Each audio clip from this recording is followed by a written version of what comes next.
Here are some reflections on recognition, notoriety, attention, and political processes.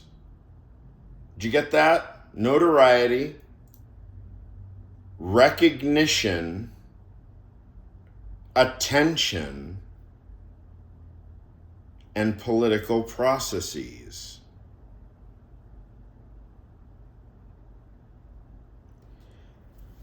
Those of you paying attention to what I've been doing with all my whatever this is nonsense know that I've been doing this very aggressively for about a year. I don't know how many videos there are now. Must be between 500 and 600, I would imagine. And every last second of it is absolutely crucial to my system.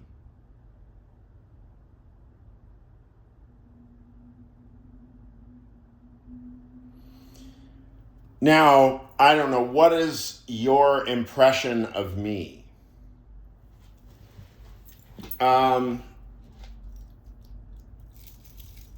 Sensationalistic, a lot of noise, right? Bring me attention, right? A lot of this stuff, bring me attention. So, right? So I don't know to what degree philosophers think in terms of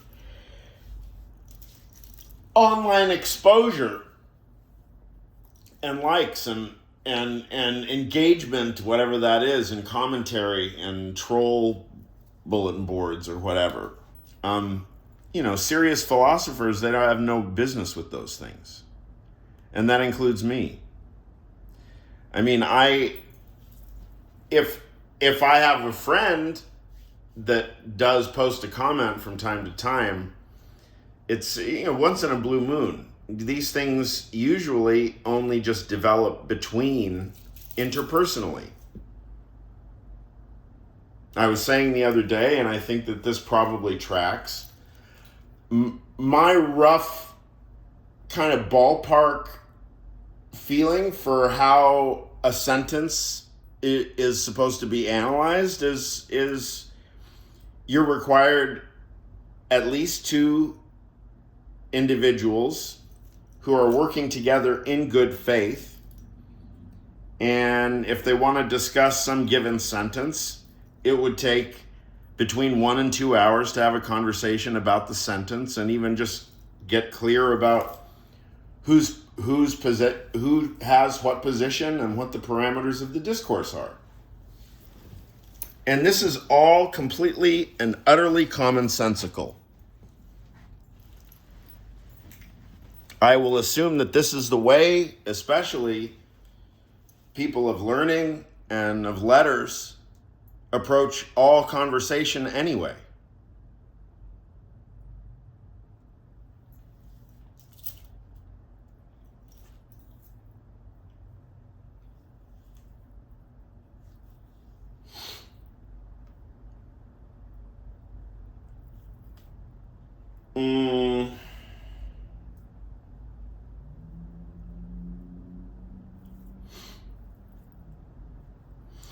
So in our culture, we tend to think in terms of this like notoriety, success, attention, something or other.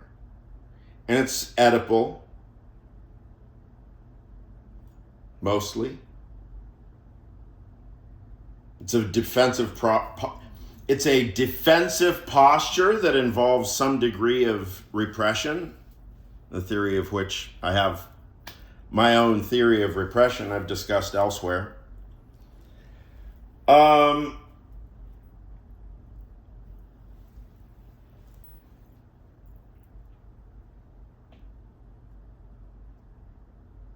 So I want to dispel, and maybe nobody thinks this, I just have no idea what people think if nobody calls me on the phone to say it for the 100th time. If you get emails from me and we've never spoken before, you should text me and or call me on the phone. Just one or two sentences. We don't even have to talk. I don't mean an hour or whatever. No, I just mean like, let me know you're okay. Let me know that you're not being, that your family is literally not running physically away from Border Patrol and ICE and DHS and Kristi Noem and everything, right?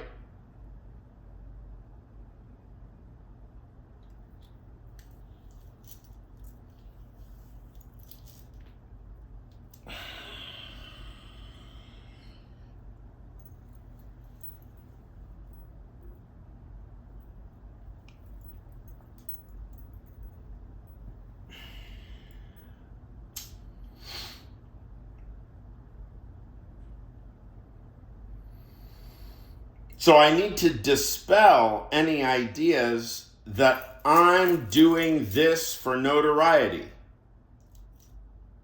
I mean, there are qualifications. We would have to discuss it on the phone.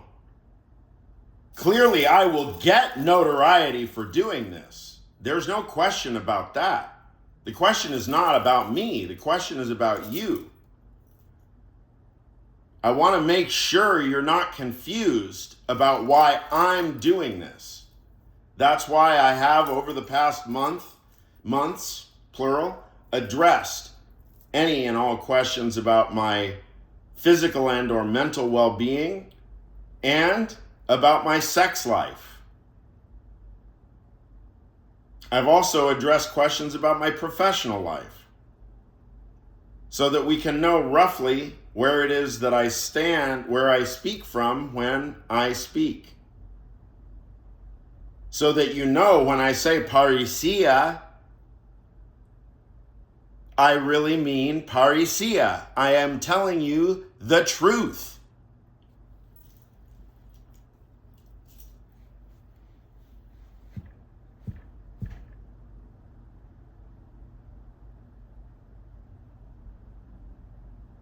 So there isn't even, and you really need to get this through your head, there is a game theoretic dimension to this underlying the whole scaffold.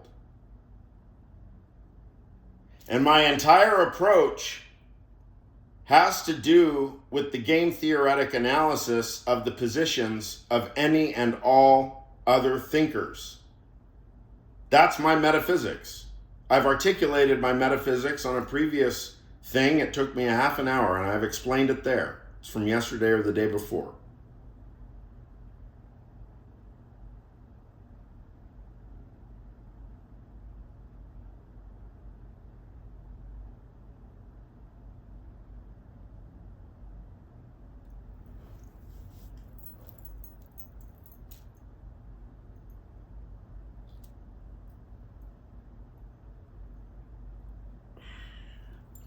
So the problem of ulterior motive, why are you really doing this? I mean, we used to always ask mystics those questions. Why are you really doing this? The answer is lots of pussy, and the money's not bad either.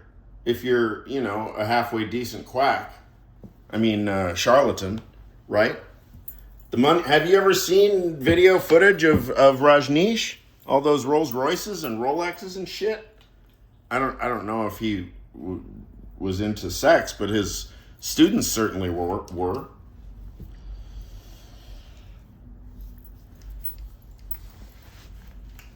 I am dispelling all of the base. I am dispelling any possible question about ulterior motive. And the way that I'm doing that is I'm sharing enough with you about my personal life such that you can reasonably well believe that I'm telling you the truth when I say these categories that people, especially these days, are so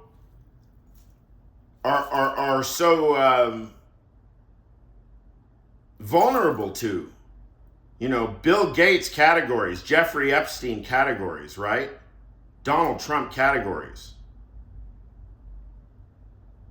They're so vulnerable to what? Underdeveloped sexual consciousness, underdeveloped intellect in general, profound weakness and compulsion for greed and lust for power.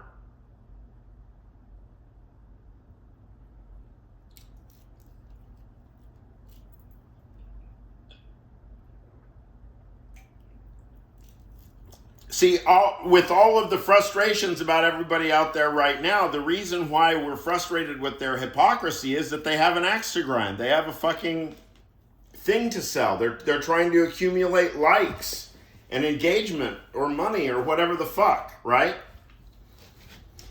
The job of a philosopher is not, to use a metaphor, shock and awe from above. No, the metaphor rather is from Saving Private Ryan. I mean, plenty of metaphors fit, but I always like the Saving Private Ryan one. The sticky bomb. You just get a pound of explosive compound. Now, this is all metaphorical.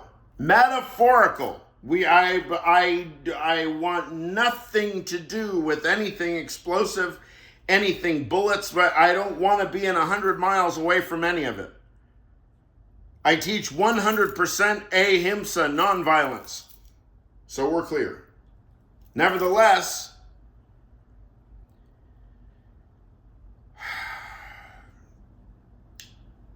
as expounded by the Tom Hanks character, he says you get a pound of explosive compound, you put it in a standard tube sock, and you smear the whole thing with axle grease, you put a fuse in the top, and you light it. Then when a tank is creeping by, you slap the sticky bomb onto the train or the drivetrain or the truck, the tracks of the tank, and it simply blows the tracks off the tank, and maybe some more damage. We can also compare that roughly. I mean, look, so what I'm doing, I conceive myself anyway. I mean, who knows what I'm worth philosophically in a strictly academic sense. But right now we're talking about really no holds barred rhetoric and sophistry, right? Where the goal is to fuck your opponent up, to make them embarrassed, to make them have physiological events, to make them run away, whatever. The goal is to embarrass your interlocutor, to make a fool of them. So that's what a sticky bomb does. You know, like termites. That's another good, if that's an analogy. And termites are blind, and they build that thing way up vertically, and they keep track of the sun. You know, termite mounds. It's brilliant. So a termite will chew up your entire architectonic scaffolding from the inside out. Talk about an epistemic crisis that takes several decades to develop. You're sitting in your house 20 years, 30 years, and all of a sudden your whole fucking house falls apart because termites have been using it for dinner for the past 30 years. That's what I am. That's why that's what you are, dear philosophers. That's why when you look at my page views, you see very low number of page views. But if you look from my side, you see the actual play duration is very high. And recent data that I've learned, and I have verified it, the ratio of actual voluntary shares, because I never instruct anybody to share anything aside of the fact that I did this morning because I'm panicking about fucking Gestapo shit. I just said share my shit this morning after I found that statistic that 1 out of every 3 page views of these videos, somebody shares of their own volition. And let me remind you, 100% of you that are watching this, if I have sent you a link, that means you are the top of the top of the top of the top of world thought leaders, or in the West, let's say. And I mean primarily it's mostly journalists and philosophers and some other academics that I like. Mainly philosophers from roughly 50 of the very top philosophy departments, and then all the journalists you know and plenty that you don't. Right? So, you know, sticky bombs don't get famous. Only shock and awe does. I mean, compare my speaking series to Steve Bannon's War Room, right? He's all shock and awe. It's real fast. It's real slick. Lots of edits, lots of commercials, lots of emotion, affect, and stuff. What is mine? Tedious, scattered, half crazy, maybe. Maybe I have a learning disability. Who knows what discourse I speak from, right? All sorts of things that are utterly inscrutable about me.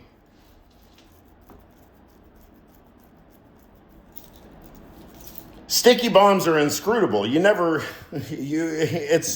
It's too late. Once the tracks on your Humvee, or I mean your tank, once the tracks on your tank are blown off, it's too late to go, warn your friends that the shock and awe is coming from above. It's not coming from above. Your tank is already fucked. So, look, philosophers don't philosophers, if we become public intellectuals, it's for various random stochastic reasons that are incalculable except based on the singular particular case. I don't know. Maybe it's like, maybe I can finally become a public intellectual because I have enough white hair here. I mean, maybe I finally paid enough for good glasses and now I don't look like a fucking bum, or I don't know, right? This has been my extraordinarily loquacious and verbose way of telling y'all, don't just sit there and watch me dance around. And don't get some idea that just because Dimitri's sticking his neck out that you don't have to. The only way I can be effective is if you all are doing what you're capable of doing, which is way more than anything that I've done. So, you are my teachers, and now I expect things of you. Because now the historical logic has unfolded, and we are at various nexus and crossroads to, nexus, go open your Whitehead. Nexus, crossroads, right? Various junctures, zeitgeist. Philosophers, you're on. Philosophers of consciousness, you're on. Philosophers of subjectivity, you're on. This is the shit that your entire fucking canonical discourse is made of. You're living in it right now. So wake the fuck up and take your place in the history of philosophy. How's that?